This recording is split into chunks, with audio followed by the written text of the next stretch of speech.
And welcome back, ladies and gentlemen, to the Lost Podcast of Titan, a father and son journey through sci-fi series that unite generations. We're getting better at this, I think. A I special mean, shout out to our European listeners. yeah, like hi, Hi. bonjour, hola. Also, we have Russians too. So I mean, Oh, like, it's I mean, welcome. Not entirely sure how you found us. I don't advertise this yet. I was actually waiting to get more content, but welcome aboard. Yep. Feel free to like, listen, subscribe, send us emails about how we suck at lostpodcastoftitan@gmail.com. Sponsorships can also reach us at that email address. That's right. Sponsor us to let us know how much we suck. Oh, oh, hey, where's Sao Paulo? Oh, South America. We also have South America. Don't cry for me, Argent. No, that's Sao Paulo is. I think Sao Paulo is in Argentina. Don't weep for me, Argentina. It's In Brazil. is it? Yes. Oh, that's right. Brazil's just fucking huge. That's right. Okay. Yes. I keep forgetting how big Brazil is. There, Sao Paulo is, in fucking huge Brazil. Yep. But today, ladies and gentlemen, we have a special treat. At least I think it's a special treat. It is. It is one of my favorite episodes of the original series. It's probably one of Papa's as well. Exactly. It is Star Trek episode The Corbomite Maneuver, which I actually thought was spelled with an N, not an M, but whatever. This is actually the second episode produced. Wait, what? Oh, you mean this is like the second one after the second pilot? The second one, the one they did after the Man Trap, which is why. So don't be too shocked when you see Uhura back in her green command uniform that she was in the earlier part of the series, after being in red for the past few episodes. The production schedule was totally different from the broadcast schedule. That is weird. I don't think I can get around that. Like, I understand it's easier, okay, we have several episodes that have a scene set up here in this not a boardroom, meeting room, whatever. We'll just do all Briefing this. room. Yeah, we'll just do all the episode scenes here. But, whatever. It was written by Jerry Sohl, Sohl. He's an extremely prolific writer of novels and stories as well as for television. He also wrote This Side of Paradise, using a pseudonym for some reason, and Whom Gods Destroy, a third season episode, I believe. He wrote one of the darkest or most disturbing episodes of The Invaders I can remember. He wrote 2 Outer Limits stories, 3 Twilight Zone stories, 4 stories for Alfred Hitchcock Presents, as well as some other series. He also wrote they say it's the synopsis. I don't know what that means when he writes a synopsis for the 1965 Japanese monster movie Frankenstein Conquers the World. So that makes him, I believe, unique among Star Trek writers. I believe he's the only one who's been involved with a Japanese monster movie. Huh. Okay. I've never heard of him before or since. He wrote. Gosh, dog it. He wrote something which I thought was. So let me go back briefly. Don't worry, we'll be getting to the. Usually, we only do this when the episode sucks. But the episode is not going to suck. So, hold on. Let me just find it because I thought it was interesting.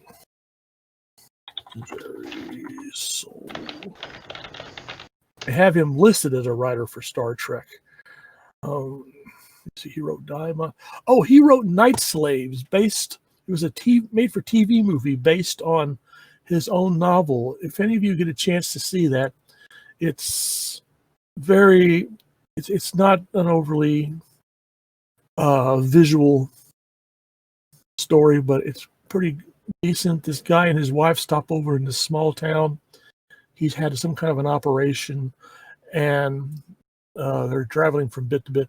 And every night, everyone in the town gets up and wanders to this other location.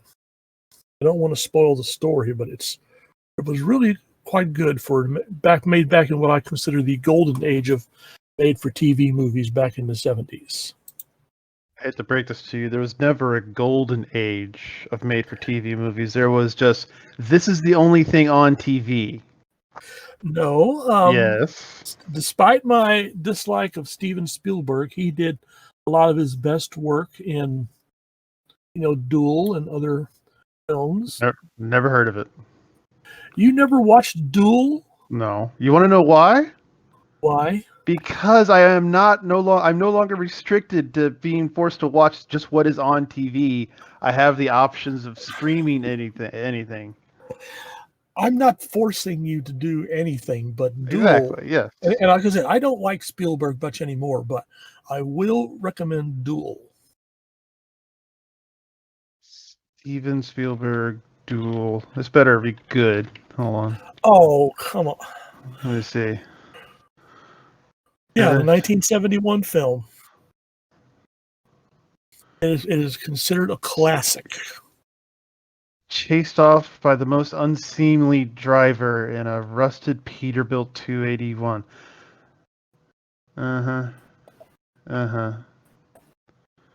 So he could have just, gone off the road and had a picnic and the movie would be over. Got it. All right. Oh, Lord.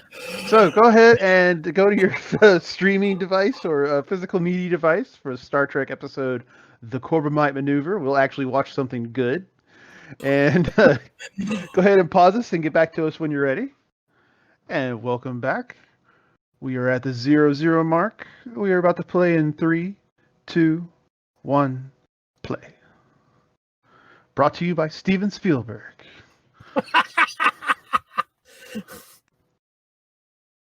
Okay, all right. I would like to see a Steven Spielberg Star Trek episode / movie. I think he'd be all right. I would have liked to have seen him do Star Trek back in the beginning, back before he started believing his own press reviews. Oh, someone was really proud of themselves with that shot. They went to school. They're hanging from a rafter. We have this asshole again. Oh, it's a different asshole. It's a different asshole? It's the same asshole. No, it's a different asshole. Oh, God. Look in the credits. He's announced as different asshole. And now he's bitching because all they've been doing for the past few days is taking pictures of star systems.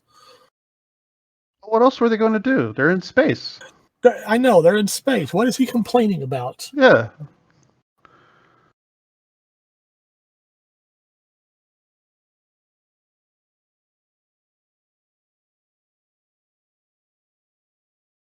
His uniform is still standard issue goddamn short.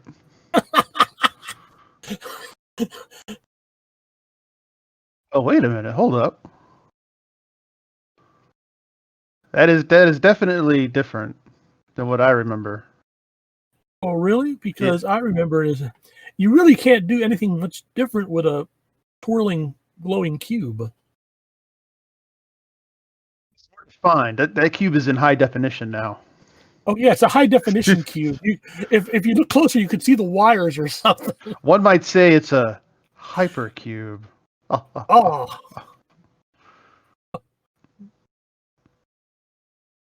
We're just going to go around it. Well, what do you want? Turn around and go back? All right, to be perfectly honest, though, if I'm, exploring deep space and all of a sudden there's a giant floating, flashing, colorful cube following me, I'd show a bit more concern. Like he is. Yeah, how's that boring photography mission going now, fella?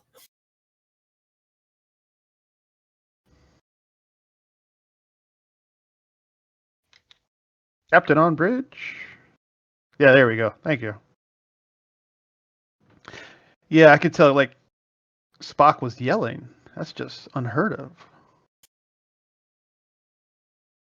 Yeah, remember he did that. He raised his voice occasionally in the early episodes, but I think this is to be the last incidence of that.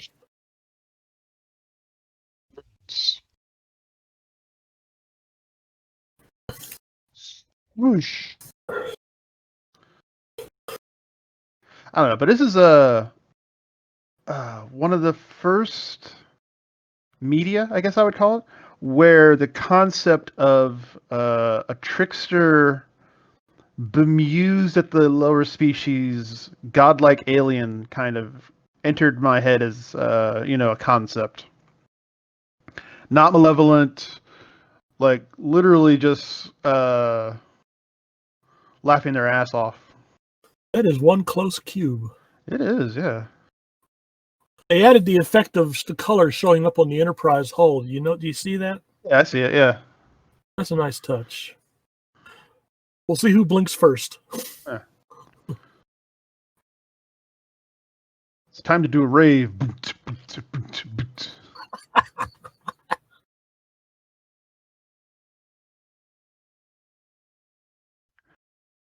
Perfectly honest, like that looks kind of like fun.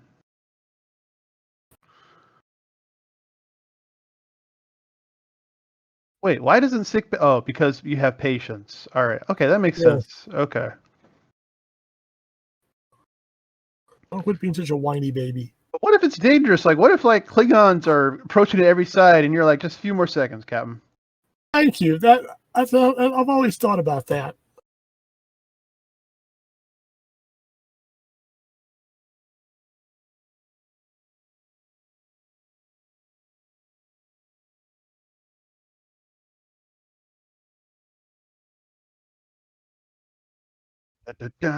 Okay, the music is also really on point. Holy shit. I know this production wise, it's really difficult to find a flaw.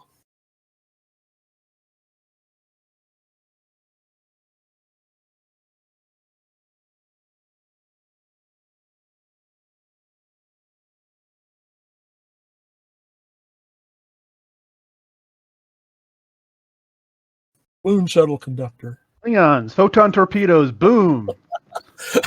You're in the vacuum of space. Finally got your physical. And since he's the captain, he can walk around with his shirt off. Wet too, yes.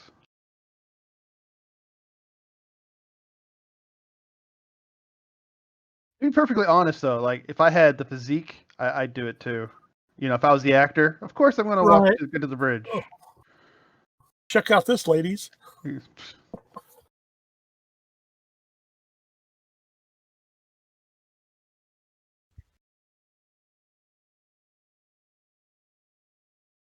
And Uhura and the other females on the bridge going, damn. Oh.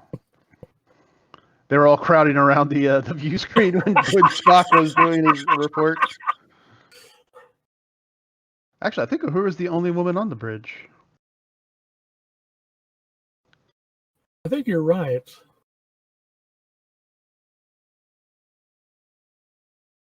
Damn! Damn! Cold as ice.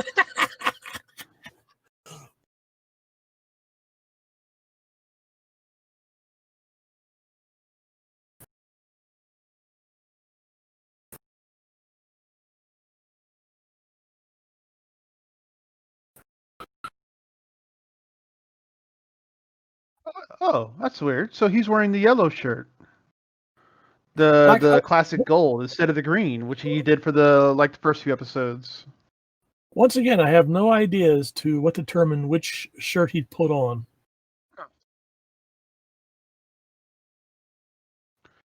Listen, my dude, I know you just graduated and you're really proud of your camera photography degree, but stop with the fucking cute shots.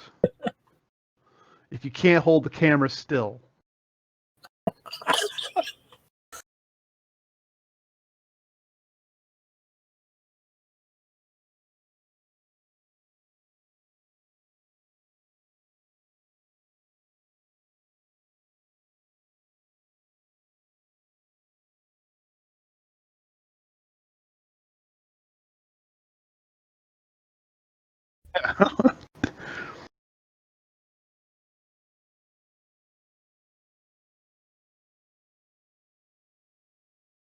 Awesome. Thank you, Scotty. Really. Everyone give a round of applause to the asshole who kept me in a physical. Yay! What's your thoughts, Bones? I gotta take your temperature still. Get back down to sick bay. This is not really godlike, but it's just they're encountering a more advanced technology here. Well, I mean, like, well, when they meet the actual, giant floating Christmas ornament, but I mean, like the finale, like the realization. Yeah. The alien is so far advanced, it may as well be God.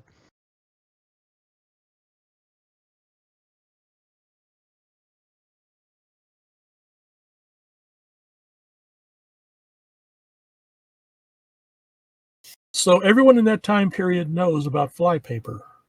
Yeah, seriously, I've never seen flypaper, and I'm getting to be old, so it's like, It's still available, by the way. oh well, good for whoever's making flypaper, I guess.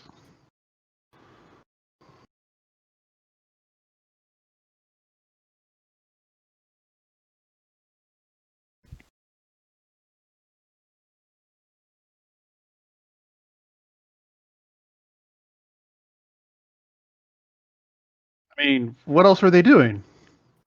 Oh, it's the rave. They're at the rave. Like, oh, we got to get to the engine room. All right.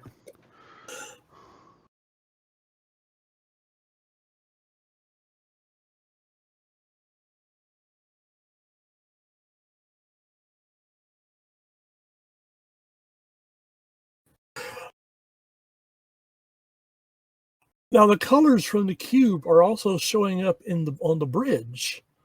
Well, I imagine they just had lights shining. When you watch television, say it's a Christmas special and Santa Claus comes on, do you get a red glow in your room? It's dark. Yeah.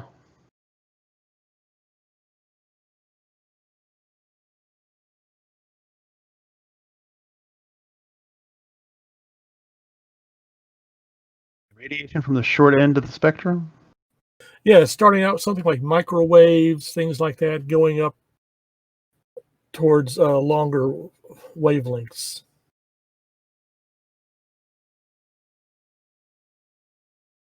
Do we have shields up yet? Oh wait, no. The alert automatically brings up shields. I think, right?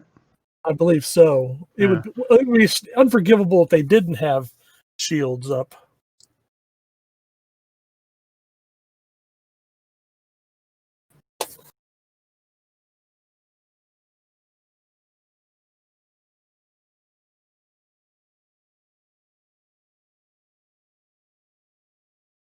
Now I wonder, even though I know what the episode what was happening in the episode, and I've seen this several times, I've always wondered what triggered it to start Spoilers. going faster and closer. Trying to get away, I guess, before the. I don't know. Actually, that's a good question. Calm down there.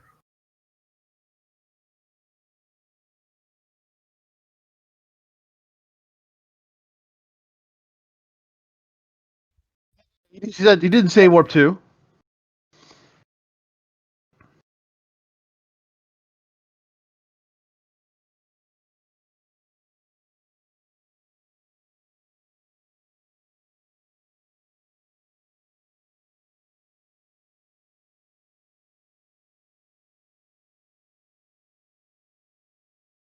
Fire now. You don't have to look dramatic. You might as well take your shirt off. Go back to sick bay.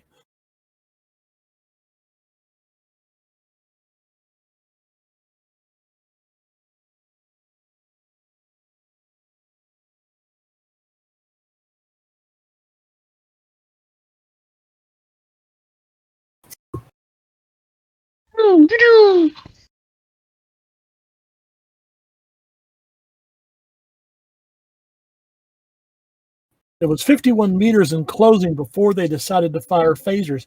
It makes me wonder what the final distance between the object and the Enterprise was.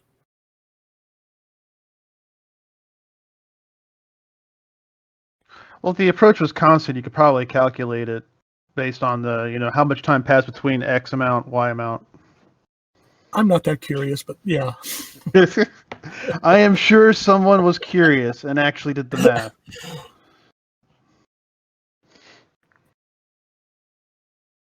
Like, I remember there was someone who studied the hand motions and the displays of Star Trek: The Next Generation and DS9 data pads and consoles and shit, and actually made a user interface using all that. And I'm like, no, stop. No, don't do that.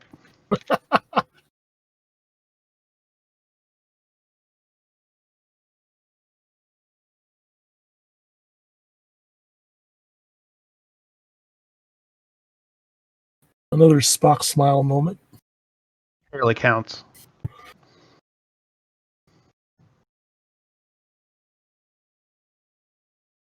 Console is okay. Like, how much of the wires and shit in the consoles is actually needed if they actually work while they're being worked on? Good point. He could have gone over to the auxiliary navigation panel near the main viewer, but then people would have wondered.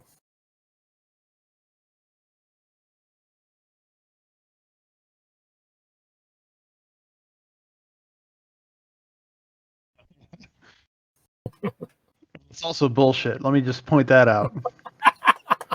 Person who says a little suffering is good for the soul has never fucking suffered, and they can kiss my ass.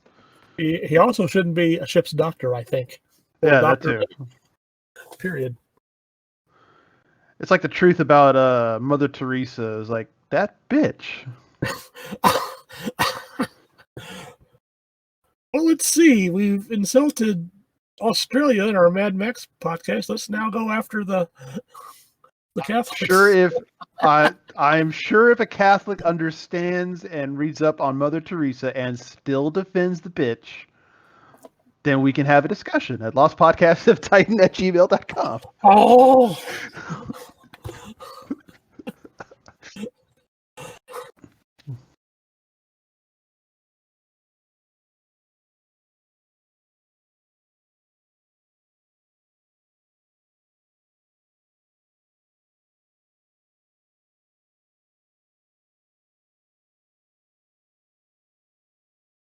This is nice. There's a situation going on. They've made first contact with some sort of alien civilization.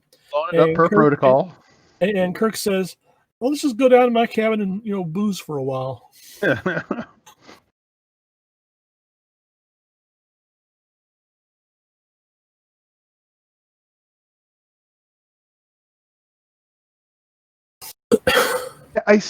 Okay. This isn't. The idea of a yeoman whose whole job is to serve the captain like this is just degrading. Yes, it is. Well, she's giving him green leaves, probably getting back for not letting her know that he was going to be wandering around the ship with a shirt off. Yeah. Yeah.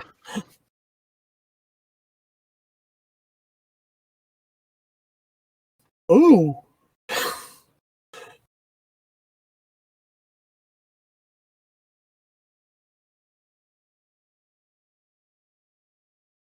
I wouldn't. Seriously. You see me without my shirt recently? Right. No, McCoy says, I don't swing that way, but yes, I have seen you without your shirt off.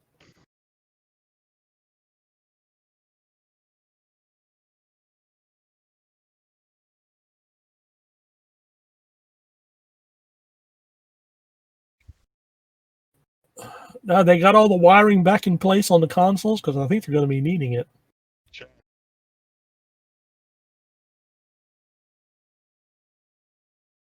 I always did kind of want to look into the that little viewer, I guess, that Spock looks into, but I always also wondered why it needed to be like that. Why not just a screen? The only time we get a look into Spock's viewer is in the first animated episode. Yeah, but I wasn't And, impressed with that. So, well, and I still didn't understand why it had to be like that and not a screen.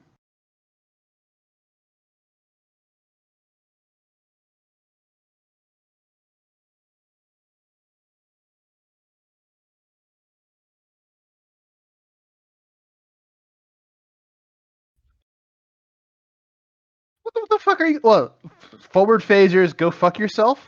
Like, what else? will comply. They What will are the comply. what other choice do they have? I mean, seriously.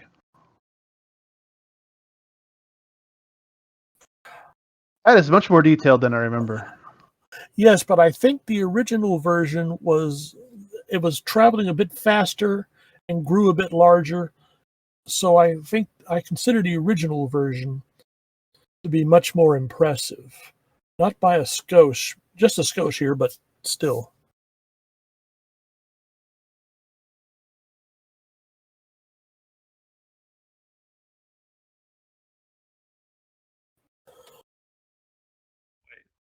You kind of, yeah. Magnification, but no, that's not how that works. I think what they did is they're calling up the image when it was still coming and have that on the screen because obviously it was stored in memory. She'll be doing a lot of that in this episode. Alien frequencies open. Well, I mean, that's her job. But I mean, she'll really be doing a lot of that, and this is where the cliche came from.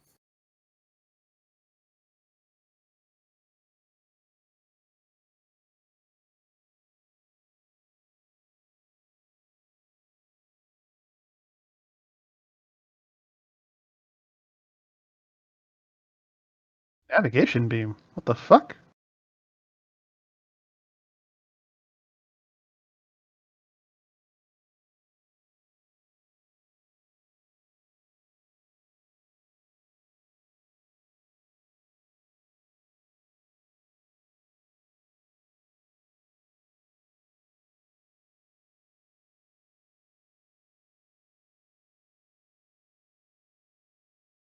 Well, maybe if you had warning buoy printed on the side. If we said something or let them go away back in the opposite direction because they pulled back. Yes. You think if it was a warning buoy going back, they would have been allowed to leave.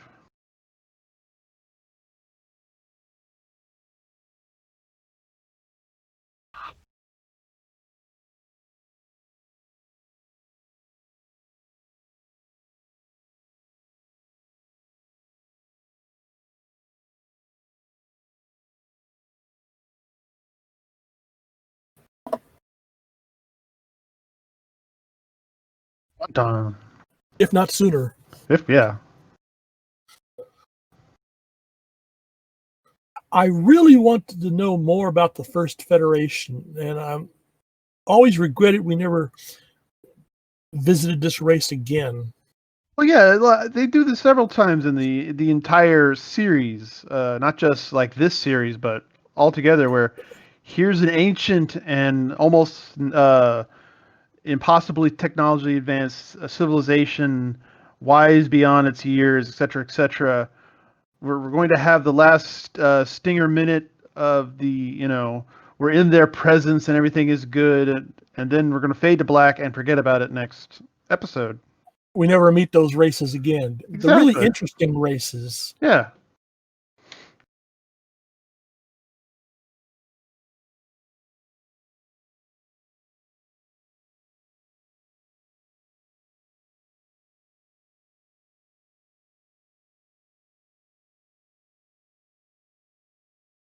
Yes.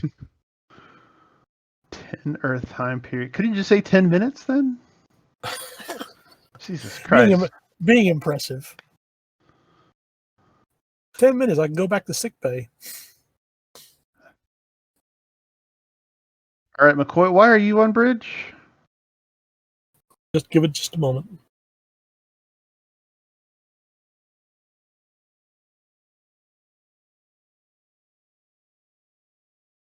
And he couldn't have just told Kirk over the communicator, but I guess. No, he had to come. Yep.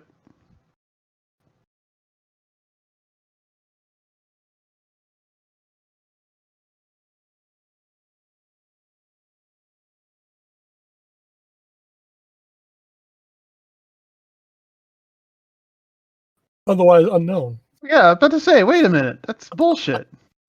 Are we sure this was a good writer? Now, this is our favorite episode. No, this isn't my favorite episode. It's one of my favorite episodes. Okay, well, still.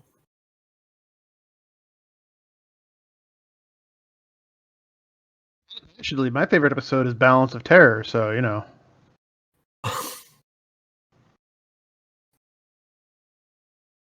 If I was writing this, I would have just given Uhura a little sign to hold up saying hailing frequencies open, a labor saving device.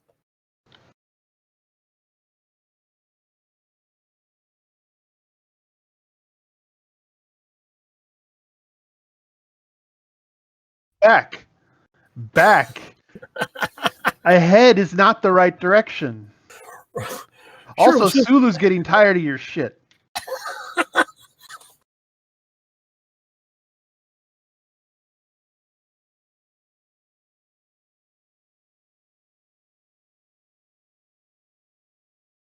Well, at least someone's doing something useful. Congratulations, Spock. We're now going to see the alien's going to kill us. Great, Spock. And it's poor quality image too.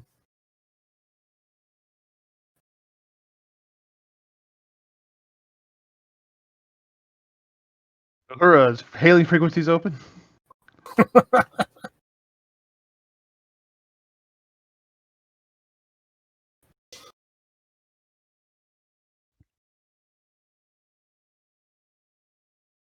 I understand. The idea was it's supposed to be fake. That's the point. But they could have done a better job. Apparently, they're advanced in technology, except in making puppets and illusions. Yes, it's literally just an animatronic.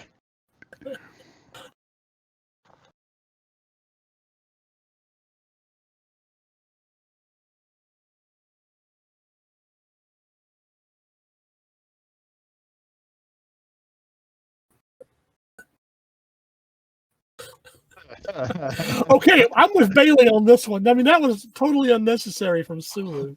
To be honest, I'm with Sulu because I am tired of his shit. Can we get a neck pinch in here, Spock? Oh wait, no neck pinch.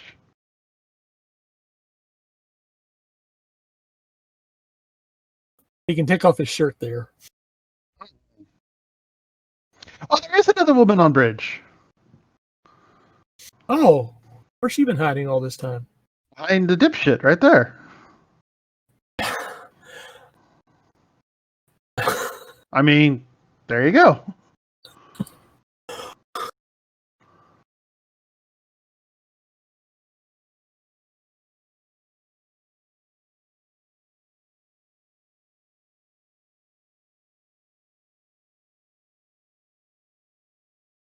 Something unknown, something, nothing is unknown.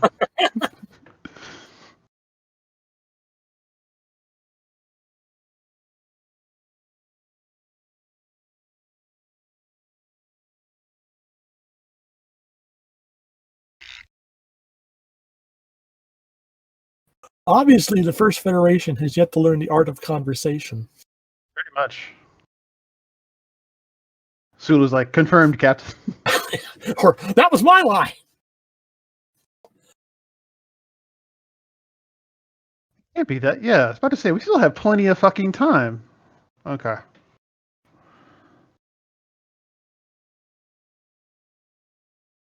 Sulu.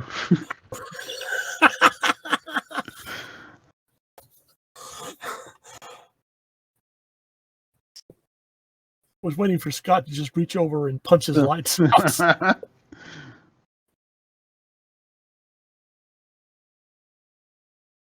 Oh, jeez, now we have this asshole.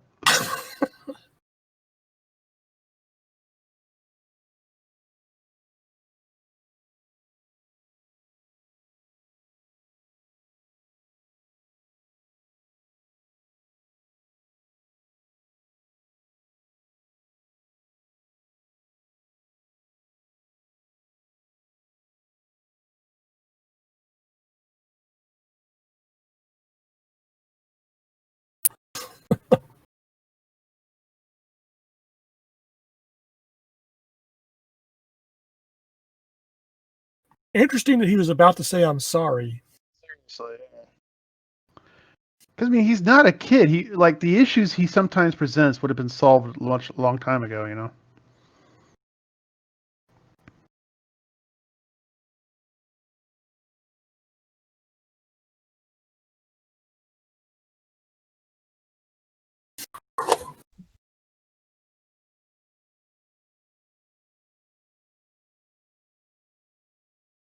Like, can we talk about this in 7 minutes?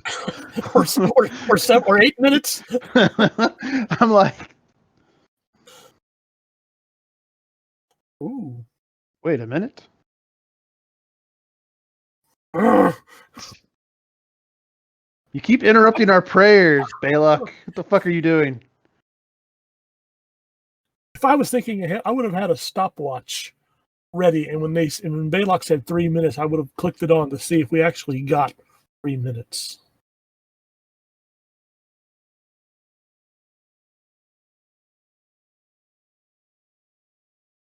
Fucker.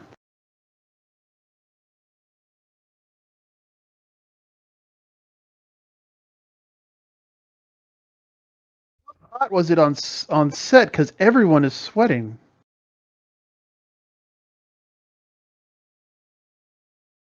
Which is strange for Nichelle Nichols because she's wearing the least amount of clothing of anyone on the bridge.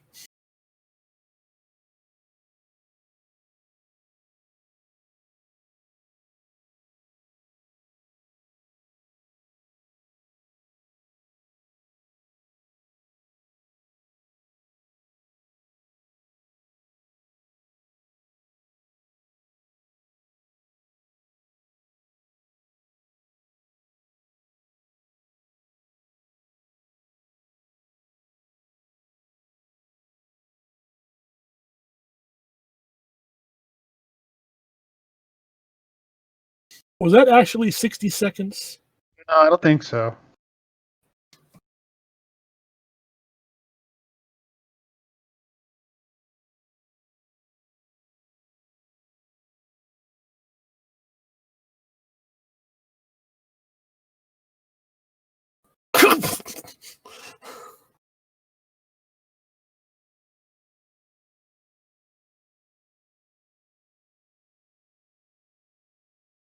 Boom! Why didn't you bring this up earlier, Earthman? Right. Also, why wouldn't it be on the tapes? Good point. Now watch Spock. He looks around the bridge.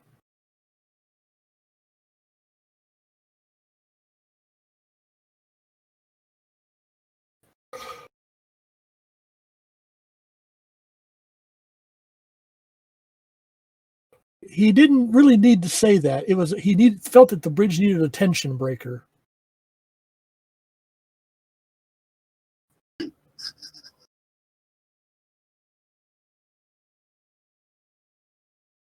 Yeah, like, dude, read the room. That was not the time. I was like, I understand you thought dipshit there needed a break, but Considering the fact that most of this episode was filmed on the bridge, in retrospect, this must have been a very low budget episode to produce, which would make the studios happy.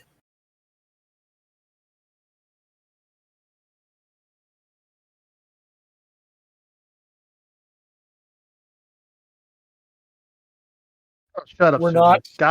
God damn it, Sulu. Fucking kind of bullshit is this?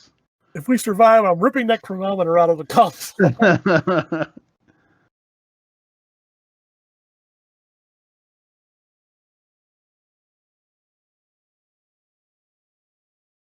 to be honest, I think if death was possible in the next 30 seconds, I'd feel kind of buggy being stuck in my room. Oh, we're really going to count this down, aren't we? Also, we saw more scenes in Med Bay and his quarters, so True, but most of this is happening on the bridge. yeah, but we also have a whole new set that's only used once.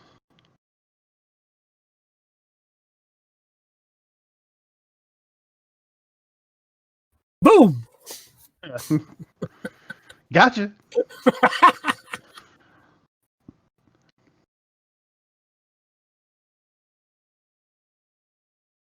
We will now send our transmission of destruction.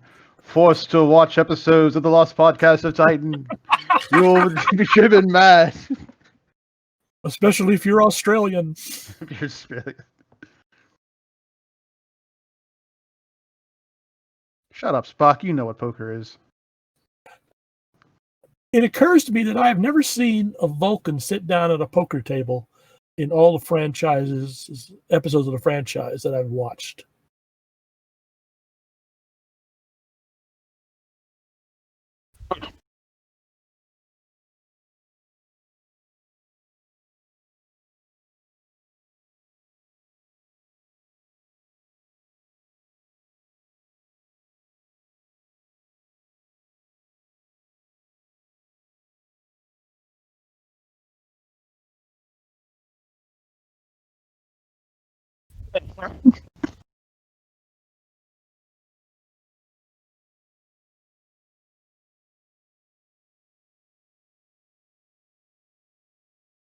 Love the musical cues in this episode. Really good. Like, I'm just listening to the music because it's so fucking good.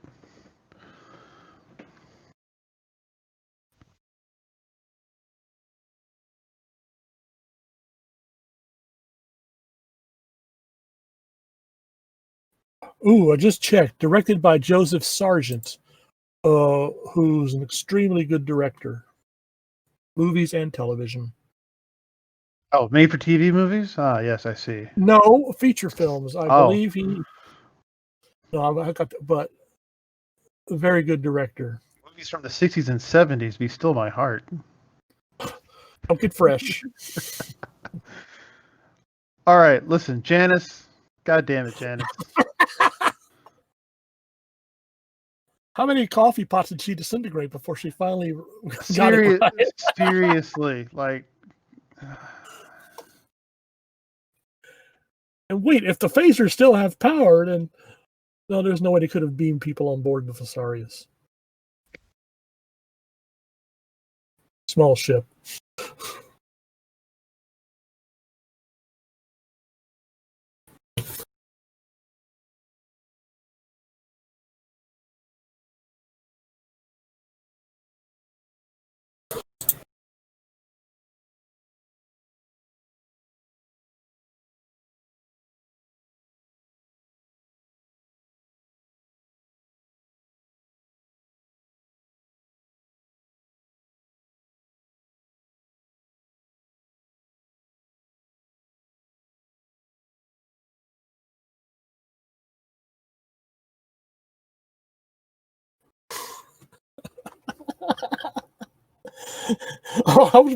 Well, amazing. He could have said resistance is futile.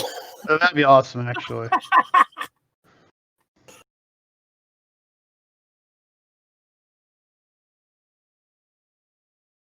Thank you, Sulu. I was just about to ask. Yes. Is there a time limit when we get to the planet, Sulu? You have that handy? Maybe you and Uhura could get together. 7 minutes, Captain. Hailing frequencies open, Captain.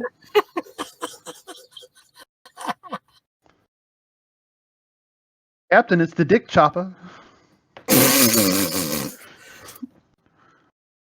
See. All right. This is Captain Dick Chopper of the Enterprise. See, folks, this is what you get if you actually listen to all of our episodes. You get the in-jokes that are woven in throughout all the episodes. Oh, you're really twisting their arms now. Well, they can tell me how much I'm twisting their arms by emailing me at lostpodcastoftitan@gmail.com.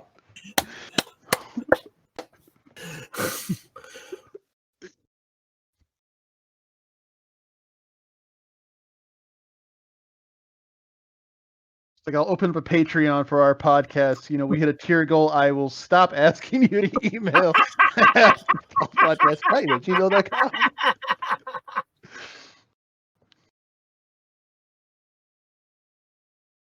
He's sneak powered down? What the fuck is sneak powered down? He's reducing the power on the tractor beam. He's growing careless. He's got a whacking big ship, or actually just that right now, and he's become careless. He's busy oiling the joints on his puppet and can't be bothered to look at the power readings. Which is actually like a possibility, to be honest.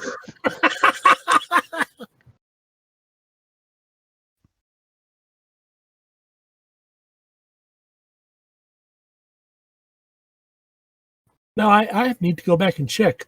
Was the Viserys and this smaller ship models, or does it They were still- all just like bundles of light. Like that was it. Well, no, because we'll eventually see this ship without life. But I was thinking, if that was model work, that was kind of a nice job of illuminating them.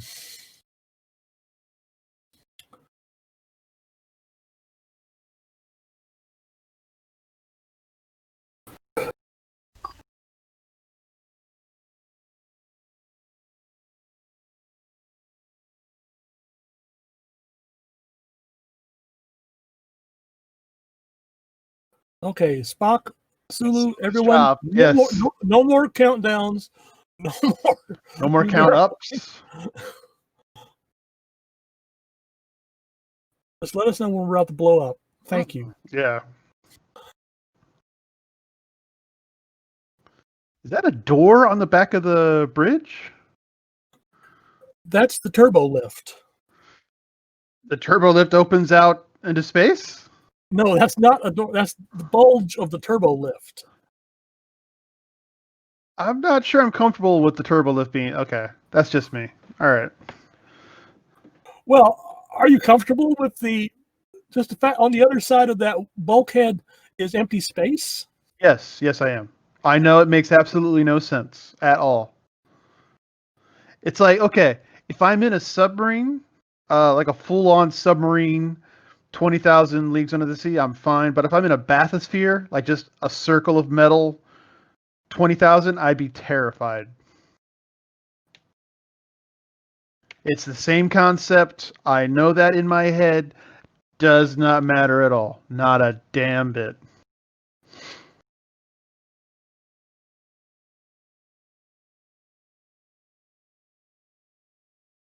But go to any blueprint of the Enterprise and you'll see the bridge, and just behind it, the circular bulge, which indicates the location of the turbo lift. I like that shot a few seconds ago with all the windows because it gave a good idea of like the size of the Enterprise. That's one thing I like about the remastered episodes is you got just a bit more detail in the windows.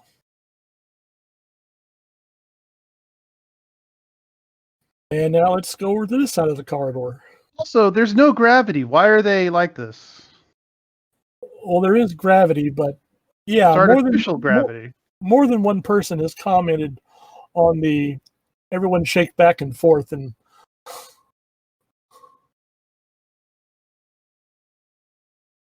also, like, yeah, the set isn't shaking, so that's literally Leonard Nimoy back there just going bouncy, bouncy, bouncy, bouncy, bouncy.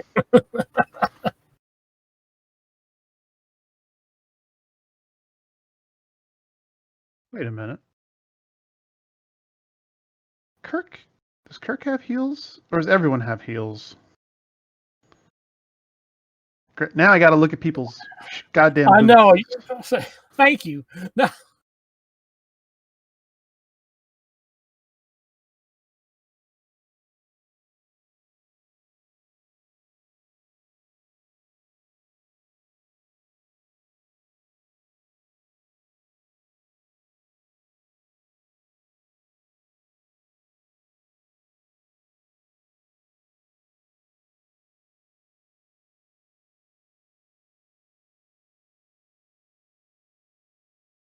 You're not panicking.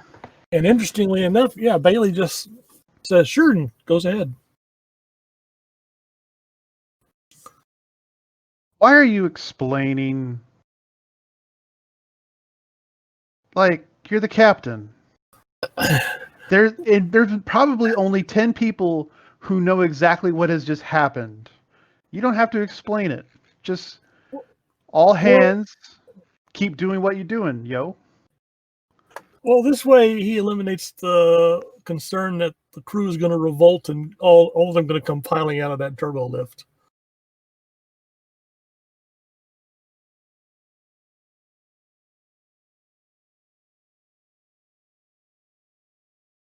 Ooh.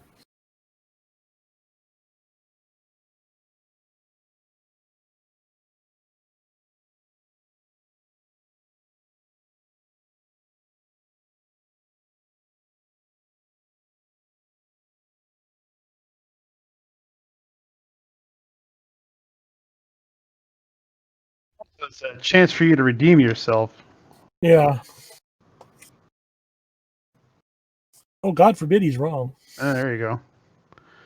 Spock just waits for the beam over and like, all right, turn around, let's go home. If the captain thinks it's logical to stick around, the captain is wrong.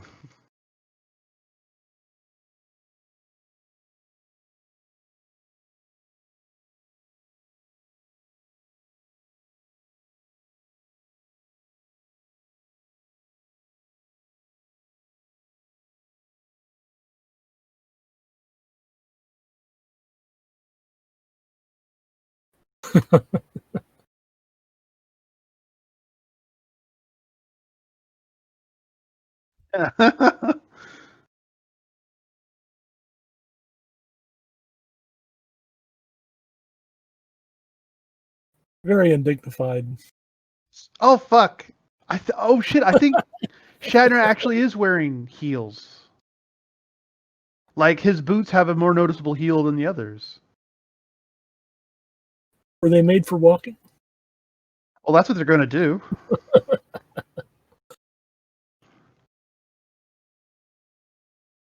But it seems like something Shatner would do. Actually, it looks more realistic. Without the wavy shit. And without Yeah. it moving.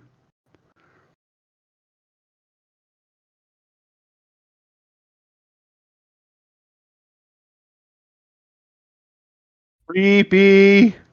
Creepy. Like, Jesus Christ. Looks like it came out of Vegas Love Nest there, you know. Show me more of these. I've been studying your Earth tapes. He's just into personal comfort.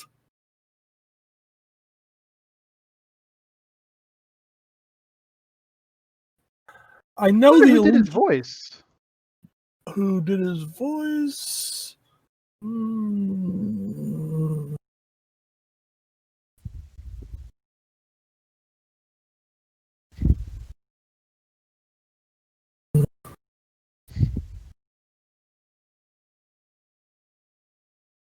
Let's see. Walker Edmiston as the voice of Baylock.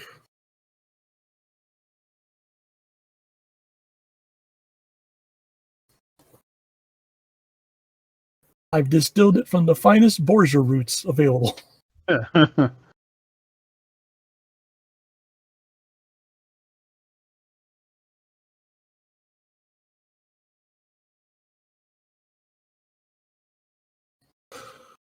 Jesus, no, those teeth. Oh my god. There are some things remastered episodes really don't. Like I understand. He is literally like just barely out of being a toddler. Those are all baby teeth. They're supposed to look like that. But he looks like an evil goblin out of Vegas.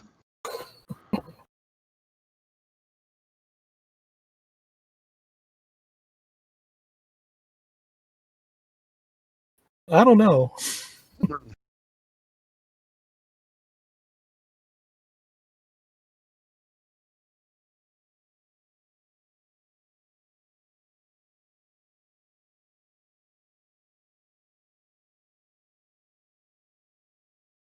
Like there was no mention of Corbomite. Yeah, seriously. He already has fillings? Damn.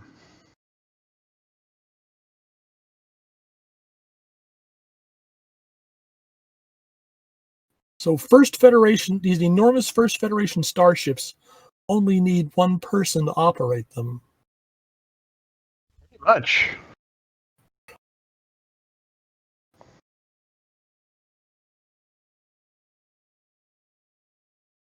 Also, okay, all right. It is one of those things. Yeah. So we have we're exchanging cultures. Both of our cultures will benefit. I have never seen an alien culture actually influence the Federation. It's always the other way around.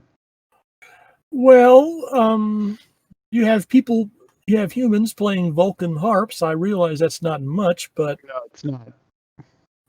And Vulcans do not count. and enjoying Romulan ale. That does not count. It's illegal. There's no official record of Captain Kirk or McCoy drinking Romulan ale. To say otherwise is slander.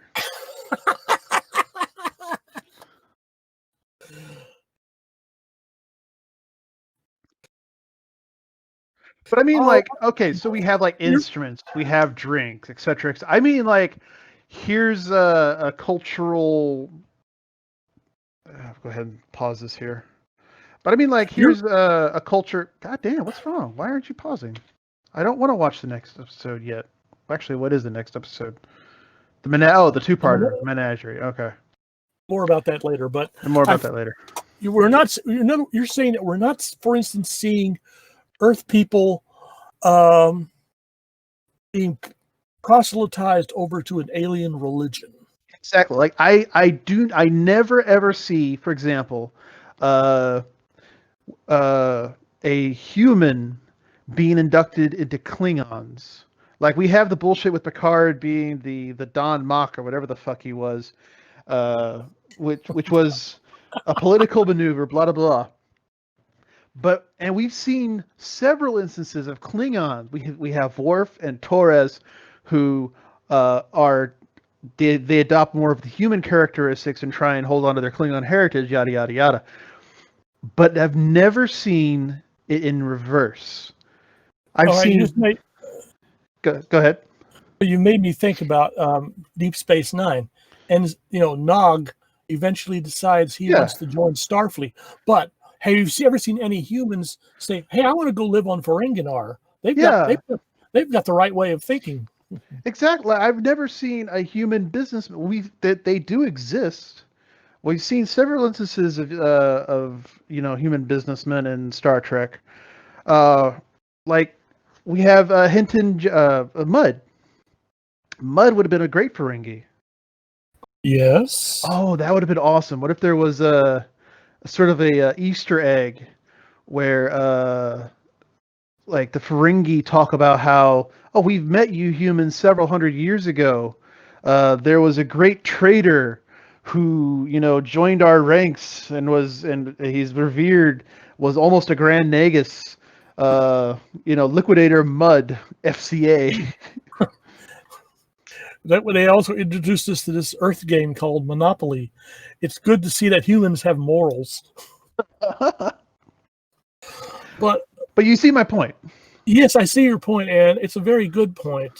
I think that if maybe Roddenberry and the rest of the people who were doing this with him, they had taken the concept of science fiction to television further than it's been, but it never occurred to them to go just a bit further. Exactly. Despite all the talk about what a great, big, wide, wonderful federation it is, the Starfleet ships are mostly crewed by humans. And we exchange cultural values, etc., etc. But the cultural adaptation will only go one way. We brought classical music and poetry to Vulcan, but do they appreciate us enough? No. We got the Klingons to adopt Shakespeare, and they still try and murder us, Murder us, yeah. Which sometimes, depending on which Shakespeare play they're sampling, I can almost understand. So, this Romeo had no honor, and he was a dipshit. Taming of the Warrior. Uh, but But yeah, but that is a very nice point. yeah, and we never see Balak again. Or let's see if there's any. Hold on, let's go memory alpha. So this is what the first Earth Federation. Federation Star Trek. Let's see if there's any other mention of it. The location of the first Federation. Holy shit, they actually have it.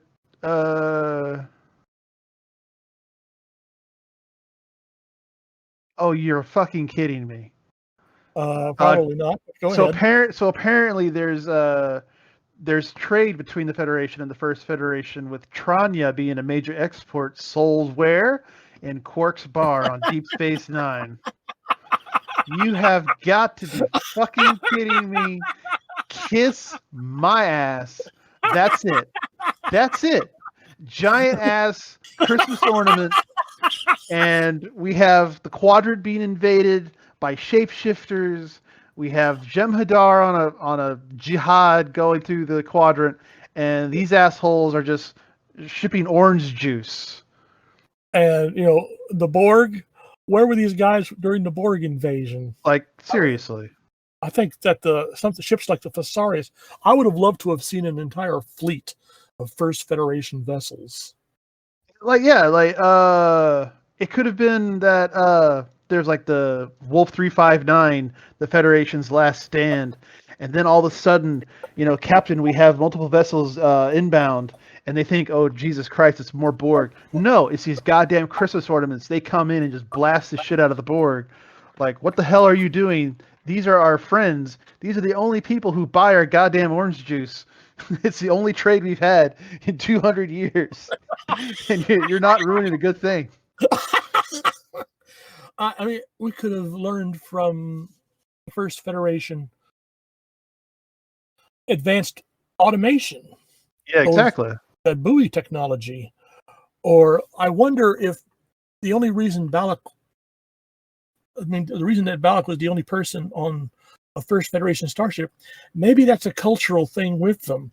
They, sort of like in Isaac Asimov's story, The Robots of Dawn, members of the citizens of the First Federation don't congregate. They spread themselves out. They may consider, physical contact something of a cultural taboo. Maybe it's sort of a quarantine measure. Like, they're really interested in, exchanging cultures, blah, blah, blah, blah. But what if the culture is dangerous? So they have Balak here, who's, on his little quest, meeting other cultures, etc., and he allows himself to be presented with these ideas and these concepts. And then if he doesn't go insane or doesn't become dangerous, etc., or his teeth don't fall out. Yeah. Then they might accept it. That's interesting. You were talking about being dangerous and such. In the third season, we have the episode, Is There in Truth No Beauty, which involves a culture so physically repellent that the mere sight of it drives humans mad. The point is that then at least we have an attempt by the Federation to make contact. Harmful. Wait, you're saying that the species is so ugly that people are driven mad? What? It's the Medusans. That was the impression given from the episode. It had the Medusan ambassador had to be carried around in a special container to limit its exposure, possible exposure to humans. That's a third season episode. We needed to make contact with the Medusans because they really had interstellar navigation technology down to a fine science, almost an art form, and the Federation was interested in acquiring that technology. So I guess you could consider the Medusans sort of the Federation version of the Third Stage Guild Navigators from Dune. I remember that one. Yeah, that's the one with the little teeny tiny box. Okay. And Yeah. Spock wears the cool visor. Yes, Vulcans can withstand exposure to the Medusans if they wear the visor. But Kirk, and others are saying, well, it's your human half I'm worried about. Craziness. Oh, something else I wanted to say though. What was I going to say? I do not know. Oh well. Anyway. Well, they put Bailey on the Thesarius, and we could have said, and what if it turns out that Bailey is the salt vampire? Oh. Ah! No. If he was the salt vampire, he wouldn't have he left so easily because that's the salt on the ship of the Enterprise. That's his bread and butter. There's only Baylock, and do we know that members of the First Federation have sufficient levels of salt in their bodies, or can produce salt? But yeah, there's our requisite salt vampire comment of the episode. So next time it'll be the Menagerie Part 1. Yes, we're not going to do the whole 2-episode thing in one sitting. We're going to do part 1 in one podcast and part 2 in the following podcast. And this will give us a rare opportunity to go back over comments we made concerning the original pilot, The Cage. Oh, that's right. Yes, because for the long-term fans of our podcast, we had some issues with that first episode. It's not quite in sync.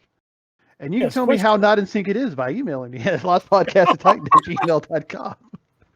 I thought you were going to mention the fact that the first podcast was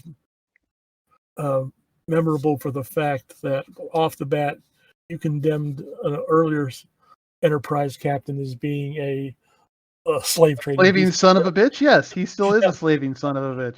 Okay, I was wondering if time had mellowed your viewpoint any. No, it does not. The fact that it was like, oh yeah, I can totally transport Orion slave girls, and not I is bat. No, fuck that shit. God, no. Bad, Papa. Bad. No. I think I'm going to be looking forward to the next podcast. All right. Take care, folks. We'll see you next time. Behave.